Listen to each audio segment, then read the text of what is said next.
some of the enhancements that we're making to the Dean of Students and RSSP. I wanted to just touch on that for just a few minutes because I think it's critical to the themes that we're going to be talking about throughout the day. So we're making some changes to, we're bringing some areas into the Dean of Students area. What I'm going to do is I'm going to talk about the what first, and then I'm going to talk about the why. So the what is, as you see, New Student Services is currently, it was going to report to David Surratt, who is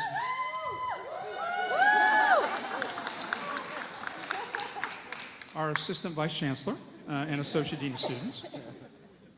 Sunny Lee has the Center for Support and Intervention and Student Legal Services, and Tom Lowry is going to actually step in as our Interim Chief Operating Officer and oversee what's happening in RSSP. I apologize, this isn't advancing for me. Let's see what this does. There we go. So the other areas we'll be reporting to David are the Lead Center, Recreational Sports, and Residential Life. The Center for Student Conduct is going to be reporting to Sunny Lee. And then I mentioned RSSP there already. So now let me talk about the why of this. As I look at where we are as an institution and the fact that we have a chancellor that is very engaged on improving the student experience, that we have a new strategic plan that is being worked on and implemented, we're really talking more and more about transformation. We're not just talking about incremental change. So to me, transformation is you really make, in some cases, big changes to your organizational structure. Moving residential life into the Dean of Students office is something we've been talking about for years. So from my perspective, I thought now was the time for us to actually make this change. So moving that unit there, making sure we're creating as much engagement and synchronization and collaboration with the Dean of Students office as possible was something that I felt was critical and wanted to really make sure that we were implementing some of these changes soon so we could begin doing the good work as the campus is working on the strategic plan. So having rec sports and residential living in the Lead Center, working closely with New Student Services, I think there's a lot of benefit there. Now, you know, if you're a student of higher education, that no two institutions have the same organizational chart, ever. So this is something I think is going to position us in the most positive way possible for moving forward as we begin to take a strong leadership role in improving the student experience and creating more engagement with our students. Now, there are still some details to work out with these plans. There always is in organizational charts, so organizational changes. So I certainly welcome and invite feedback, ideas, thoughts that you might have. I'll be working with my cabinet to make sure that we are attending to those details, or we're having the conversations that we need to have. For example, we've already begun talking with the ASUC Student Union Board about changes that will impact them, and so those conversations are really critical as we strive to be a healthy organization. Okay, I know you recognize that building. That is our new Blackwell Hall, David Blackwell Hall, which just opened a few weeks ago. This is very exciting for us because we haven't opened a building on campus since 2012. Max Martinez was the last building to open. As you know, housing is a critical issue. I can't think of a speech that the chancellor gives where she doesn't talk about housing and how critical that is. And our goal is to double our housing in the next 10 years. So that means we're going to go from roughly 8,000 beds to 16,000 beds or so. Right? So we're working right now with Jones, Lang, and LaSalle, JLL, on selecting a master developer for this huge effort. They will work with us in terms of determining which sites we should develop, when we should develop them, what the massing should be in each one of those locations, how many students can we house there, what amenities need to be there, et cetera. So this is really critical for us in terms of moving forward as an organization, and it is going to impact student affairs because, you know, we can't just open 16 or 8,000 more beds without having the appropriate staff, support, et cetera. You know, so one of the things I'm going to be advocating strongly for at the highest level of the campus is to make sure that we have the resources needed to make sure that this works and that our students feel supported. We also have been very fortunate in that the Office of the President has given us $3 million. They did this for all the undergraduate campuses. $3 million that we can use to help students related to housing issues. So this enables us to have money to help students who are impacted by homelessness, to give rent subsidies, as well as other things. So this is being coordinated between financial aid, student housing, the Dean of Students Office, as folks are working together to make sure that we can use this money in the wisest way possible. This is an effort where we actually got student feedback, and we had an initial proposal that we ended up changing based on feedback that we got from students. Also, I believe it funds our new basic needs coordinator as well. So this money is being put to good use. Some other exciting news is we opened a new universal locker room at RSF.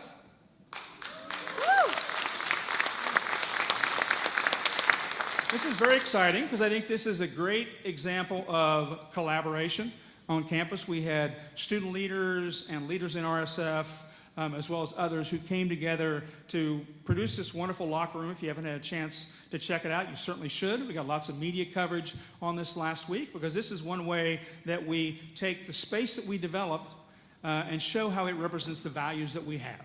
And so I'm just very excited in terms of what this space has to offer, and I hope you'll check it out sometime soon. One other thing that's really important to us, and I mentioned this in my first letter to you, was we need to invest in our staff.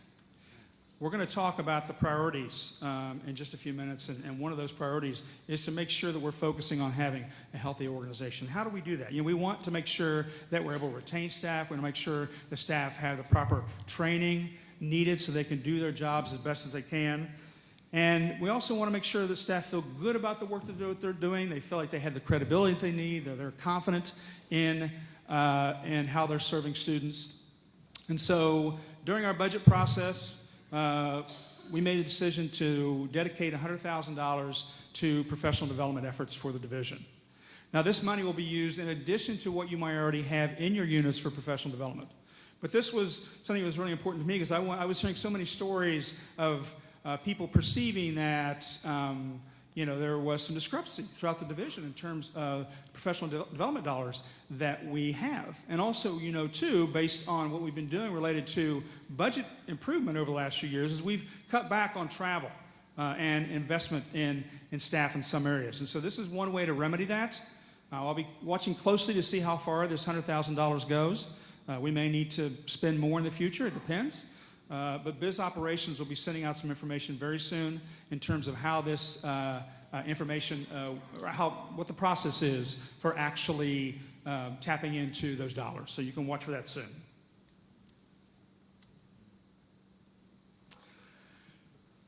One happy announcement I have is that we do have a new director of undergraduate admissions.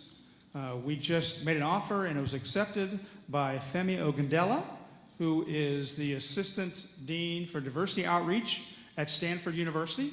He's going to be joining us in January, and I'm personally very excited about just the, yeah, you can clap for that. Why don't you clap for that?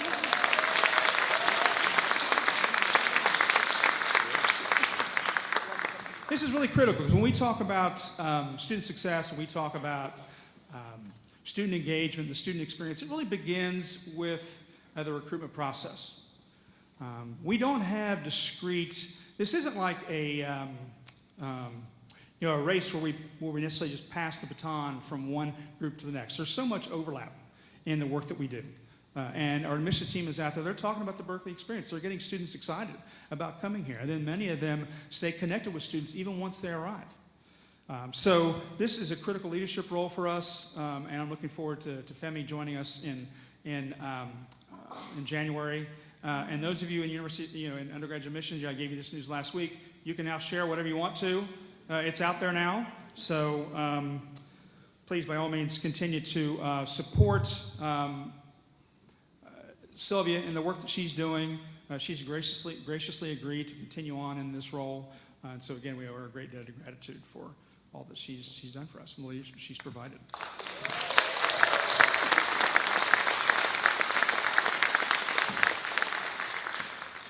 Okay, I got to pick up the pace because I know I'm about to use all my time here. So you've seen these pillars. We're displaying them as pillars. The Chancellor talks about them as priorities. She's talked about building community, the student experience, research, diversity, and financial stability. All these priorities are things that are near and dear to our hearts. The research one is one that we don't directly impact as much as we do the others. So it's important, I think, just to keep in mind that as we move forward with our priorities, we need to do them in the context of what the Chancellor has established. And I've been very encouraged that the Chancellor is, as I said before, is very focused on the student experience and making sure that what she calls is, the way she describes it, she wants students to have an equity of experience. And she wants them to be able to thrive and not just survive. And so our efforts are really designed to do that.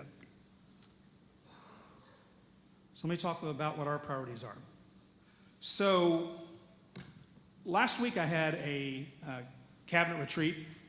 And if you're on the Student Affairs Cabinet, would you please stand so folks can see who you are? All of you on the Student Affairs Cabinet?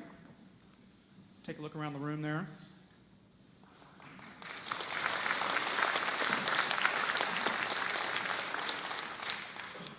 So we met last week for a day to really begin digging in deep on what the priorities were going to be for the division for this year. I had written a white paper, a draft white paper of what I felt like the priorities should be as a starting point for conversation. Got lots of great feedback on that white paper. I'm going to be retooling that, revising that. Eventually you will all see that because I think it's important for us to have a narrative that we can tap into in terms of what our priorities are. But we spent lots of time talking about what we should be focused on as a division. And what I want to share with you is the 4 priorities that we had going into that effort.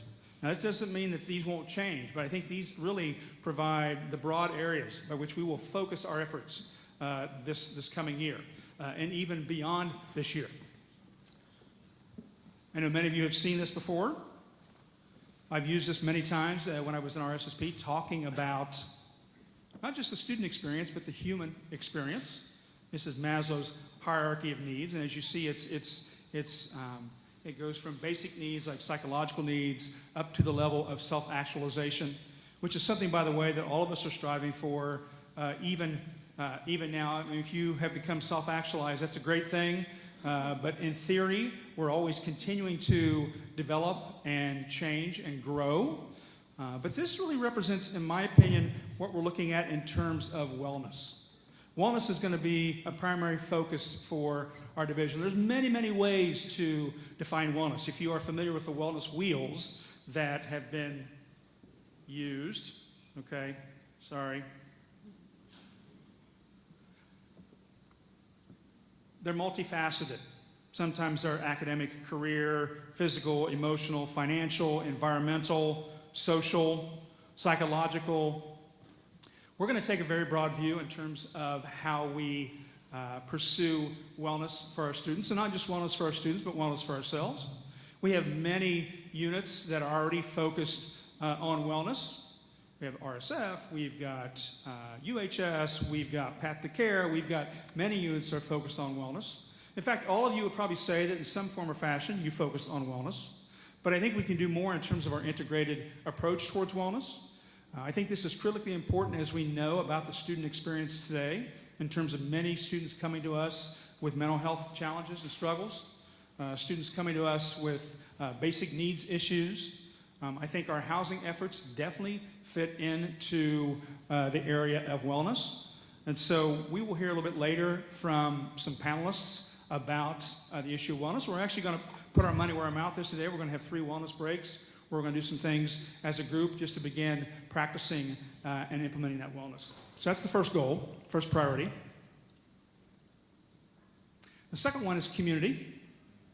The Chancellor has building community as her first priority, and I think certainly this is something that is critical to student affairs, probably central to student affairs. There are so many things that we do to create community with our students. And the most important thing is that students want to know that they matter, right? And this is such a pervasive thought, in my opinion, is making sure that our students feel like they matter. And I think each one of us can do that on the individual level as we're interacting with students, as well as on a community level. And so we are going to make sure that we're focusing, redoubling our efforts on how we develop and build a positive community. What do you see here? A road. What kind of road? Endless. That's good. What else?